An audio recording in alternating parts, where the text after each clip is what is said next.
Esiet sveicināti izmetienā. Kas ir izmetiens? Sarunas pie kafijas, sarunas šovs pie kafijas vai pie tējas izvēle. Jā, šodien es esmu ar Mierukopu, lai es arī sevi iepazīstinātu. Un jā, kāpēc izmetiens? Mēs apdarinām jautājumus ar vārdu izmest, lai ir jautrāk un lai ir mazais knifiņš. Un jā, šodien mēs atrodamies vēl joprojām Taste Cups, kas arī mūs paldina ar kafiju un saldumiņiem. Tā kā paldies arī viņiem. Bet jā, Mierukopa, kas tad tu esi un ko tu dari? Es laikam pirmkārt esmu dzejniece, tāpēc es nāku pie tevis ar savu pēdējo grāmatu. Un papildus daru vēl kaut kādas citas lietas, bet galvenokārt es laikam gribētu teikt, ka es esmu dzejniece. Labi, un kas tev saistās ar vārdu izmetiens? Tev pasaka izmetiens, kas tev pirmā asociācija? Nu, pirmais ir izmest no mājām, tas kaut kā man tas pirmais, kas nāk, bet otrais ir šis izmetiens, kad tu tā kā izmet sevi situācijā, kurā tu jūties neērti. Tā kā ārpus komforta zonas, tas noteikti ir tāds pirmā asociācija. Labi, un tad vēl pēdējais tāds iesildošais jautājums, labāk klausīties dzeju vai lasīt dzeju? Lasīt laikam. Man vislabāk patīk tā kā lasīt, jā, jo klausīties man ir tikai viens veids, kā man patīk klausīties dzeju. Kad es guļu vannā un mans vīrs tā kā man lasa tā kā dzeju, lai es varētu relaksēties. Tas tā kā ļoti skaisti. Ļoti specifiski. Jā, bet es vienmēr, tā kā man tāds, es ļoti romantizēju dzīvi, un tad man tāds, jā, tas būtu tik skaisti, vai palisim no pie vannas, kad es gulēšu, un tad viņš tā kā tā arī tā ir un baigi skaisti jau. Labi, un tad mēs sākam ar tādiem nopietnējiem jautājumiem. Kāpēc izmest sevi vispār publikas priekšā sociālajos tīklos, arī dzejas pasaulē ar šādu te pseidonīmu? Tas vairs nav mans pseidonīms, tas ir mans oficiāli vārds, nav dokumenti līdzi, bet tas ir man pasē, tiesībās un visur. Vārda mainīšana notika tiešām tā kā, tas nebija tā, ka man nepatīk mans vārds, es tagad viņu nomainīšu, tas bija kaut kā. Es atceros, arī sēdēju kādā kafejnīcā pirms pāris gadiem, un es kā gatavojos izdot savu pirmo grāmatu, tur apkopoju kaut kādus dzējojus, kas man ir, un tad es tādā kladītē atvēru un domāju, ko rakstīt pirmajā lapā. Un es tiešām, es nemeloju, tas bija tik maģiski, kad mana roka vienkārši ierakstīja Mierukopu pirmajā lapā, un bija tāds, wow, šis būs mans pseidonīms, un es sākumā to tā kā izmantoju kā pseidonīmu. Un pirms manām kāzām man vadītāja teica, ka viņa lasīs tikai tā kā iedzīvotāja reģistrā, bet visi mani draugi, visi mani pazina kā Mierukopu, un bija tāds nē. Un tas nomainīja vienkārši oficiāli, ļoti viegli. Ok. Jā, šis ir interesantais faktiņš, jo es nezināju, piemēram. Labi. Bet pieņemsim to arī, man tagad jau izdāvināja grāmatu. Tā ir tev otrā grāmata, cik saprotu, jā. Man arī ir pirmā grāmata, jā. Bet tad cik viegli vai es teiktu grūti ir izmest grāmatu un izmest pirmo grāmatu un izmest otro grāmatu? Nu, ar pirmo grāmatu ir tā ļoti grūti, jo tu vispār nesaproti. Tā kā tā ideja par grāmatu visu laiku liekas, ka nekad nebūs labi. Tu visu laiku pārtaisi viņu nekad nav labi, un tad vienā brīdī vienkārši saņemies un tā kā viņu izmet tajā pasaulē, un tāds, nu tūdaļ viss kaut ko man teiks, tur būs kļūda, tas nebūs labi, un tā kā sevi ļoti, nu tā kā šaustik par to, ka viss nav perfekti, jo līdz, ko tu viņu izdod, tu ieraugi kaut ko, ko varēja labāk. Un ar otro grāmatu, otro ir līdzīgi. Es neteiktu, ka kaut kas baigi mainās. Jā. Tā kā vienmēr pēc izdošanas tu redzi, ko varēja labāk. Bet tad tu to uzlabo ņem nākamajā grāmatā? Jā, nu ar katru grāmatu kļūst tā kā arvien labāks iespējams. Labi. Un tad arī radošajā pasaulē ielienot, es mēģināju, protams, apsīties, kā tev ir gājis šajos gados un kā. Un ierakstot Mierukopa, viena no vietām, kas izlaists, ir YouTube. Un jā, tev tur arī bija tāda YouTube karjera, un kāpēc izmest no turienes? Jo es skatījos, man ļoti interesanti video likās. Es skatījos, jā, to par pārvākšanos, un es noskatījos, man patika. Es tā kā, man šķiet, ka es beidzu to darīt, man liekas, ka man video ir pārāk bērnišķīgi, man liekas, vai nu nē, ko es tad tā kā rādīšu, ko es tad daru, un es pat īsti nezinu, kāpēc es beidzu. Iespējams jau tāpēc, ka man likās, ka varbūt pirmkārt video montēšana aizņem ļoti daudz laika, un radās daudz visu kaut kā citu, bija tāds, nu labi, varbūt šito tagad nevajag, bet man vairākas reizes tā kā tuvinieki teikšu, jā, ka, bet baigi stilīgi bija, varbūt tu gribētu taisīt, un tad, es nezinu, es kaut kā neredzēju priekš kam. Es nezinu, tā ir kaut kā. Jā, bet tā arī nav bijusi tava vienīgā nodarbošanās. Ko tu vēl? Tur ir diezgan daudz. Katrai kaut kas atrast jautājumā. Bet jā, tu esi dzejniece un teici pārējais pakārtojas tālāk un tālāk, bet tad kā ir izmest sevi kā dzejniecei dejas laukā, jo tu ļoti aktīvi arī nodarbojies ar to, vai tas jau bija pirms tam? Tas bija tā kā pirms, tā kā dzejoļu rakstīšana man patika jau vidusskolā, bet tādā pūkainā kladītē zem spilvena. Un tā, lai neviens neredz, un dejot tā kā man arī patika, bet arī tā ļoti kautrīgi kaut kur maliņā. Un tad man sākās šie dzīves izmetieni, kuros es sapratu, ka es nevaru visu laiku tā kā dzīvot kaut kur tur zem spilvena vai kaut kur tur maliņā, ka man gribās tā kā sevi mest uz āru, jo tikai tad tā kā es jūtos tāda dzīva. Un tad es sapratu, ka man dejošana ir vajadzīga kā dzīves priekam. Tas ir tā kā vienīgais. Es tur vaigo karjeru dejošanā sapratu, ka negribu taisīt, jo ļoti nogurdinoši domāt horeogrāfijas un visu laiku to darīt. Tas arī aizņem ļoti daudz laika. Un tas man vienkārši ir tā kā dzīves priekam, bet man ir tā kā sapnis nākotnē dzeju un deju tā kā savienot, un es ļoti, ļoti sapņoju. Pirmoreiz pateikšu skaļi par tādu kā dzejas teātri. Iespējams, pagaidām. Vispār ļoti drīz man būs pasākumi, kas tā kā arī sauksies dzejas teātris, bet tas tā kā būs bez dejošanas, bet vispār man liekas, tā kā manā galvā jau kaut kas veidojās uz nākotni mazliet vairāk, kad šī ideja nobriedīs, kad es vispār iestudēju scenogrāfiju ar dejām, kustībām, ar dzeju, tā kā es, kas runā dzeju, un dejotāji, un iespējams vēl kādi, kas dara tā, vai kaut kā tam līdzīgi. Labi. Bet ideja ir, un mēs gaidām arī iznākumu. Jā, tas tā kā uz nākotni. Labi. Man parasti tā, ka es mēģinu tā kronoloģiski kaut kā virzīties un pa vienu tēmu, bet es darīšu tik daudz un tik dažādas lietas. Vienkārši katrs jautājums ir tā kā intervijā jauns jautājums. Bet arī gribēju pajautāt tev par tādu bērnu lauciņu, jo tu esi arī ieskaņojusi Pasaka Floras un Herba piedzīvojumu.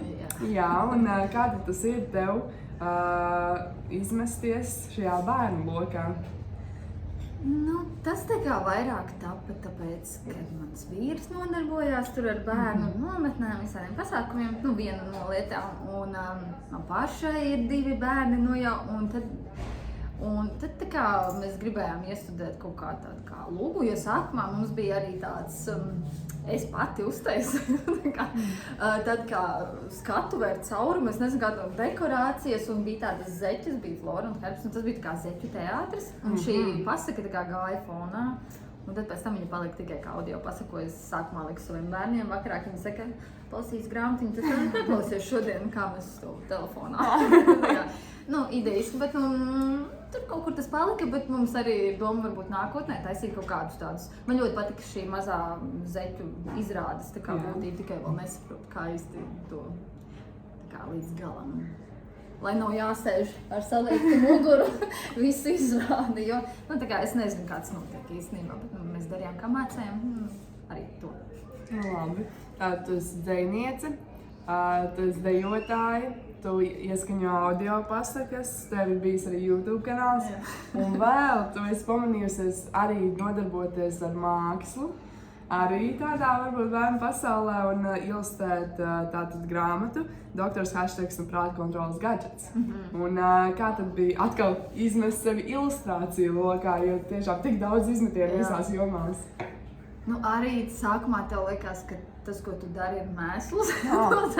Tu tikai dari un nekad neliekas, tu salīdzini, tu liec blakus tur kādu, kurš to dara jau, 10 gadus, un tu tāds knapi tikko sācis lietas klāt un tāds. Tā kā tu redzi, ka nav, bet beigās tāpat tās, tu tā kā met ārā no sevis, tu dod un saproti, ka kāds tā ir. Jā. Ir forši, un es sāku arī mācīties šogad iPadiņā zīmēt, jo digitāli, jo tā kā laiks iet uz priekšu, un ar roku, kurš to vairs dara, man tā liekas, grāmatām tieši.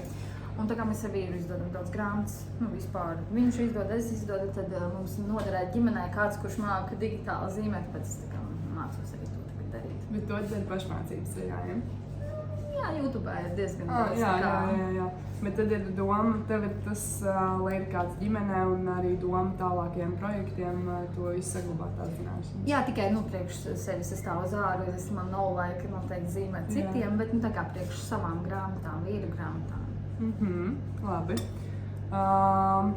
Jā, ļoti daudz jomu, vai ir kaut kāds iemesls, tu mēģini vienkārši visu, ko tu gribi izmēģināt, vai tev ir daudz intereses, kāpēc iznest vispār tik daudz jomās, jo tas tiešām ir daudz, visas ir kā zem tāda mākslinieckā spektra, bet ir tā kā iet tādi apzarojums ļoti daudz.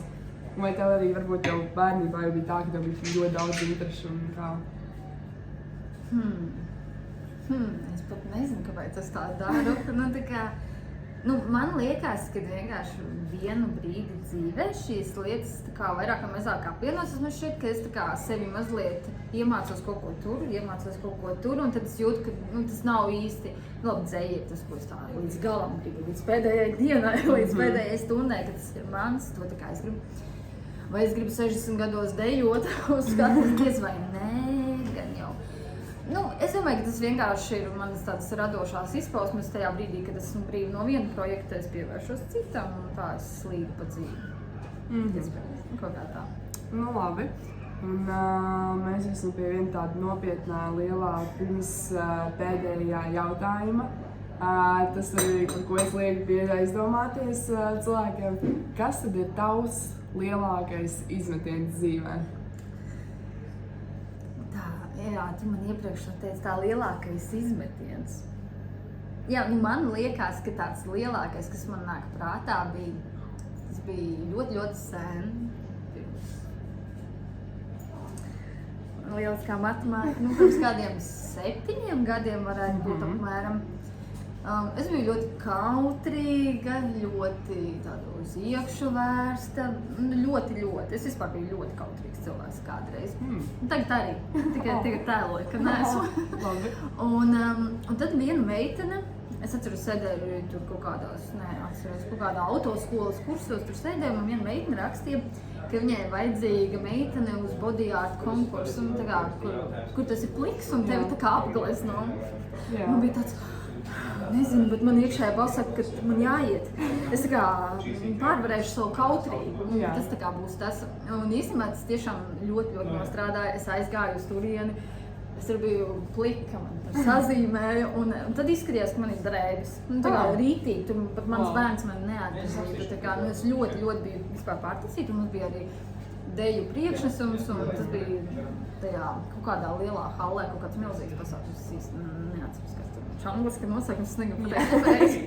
Un man tur bija tā kā deju priekšnesums ar kaut kādām meitenēm, un tik daudz cilvēki ar mani fotografējās, un es biju tā kā plika. Man bija tāds, ja šito varēju, es varu tā kā iet to.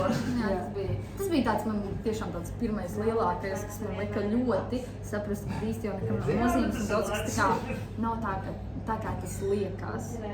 Es esmu plika, man liekas, ka visi to zina, bet neviens tam nepievērš uzmanību. Visi domā, šī lielā krāsa uz manu ķermeņa ir kaut kas daudz, es nezinu, tā kā.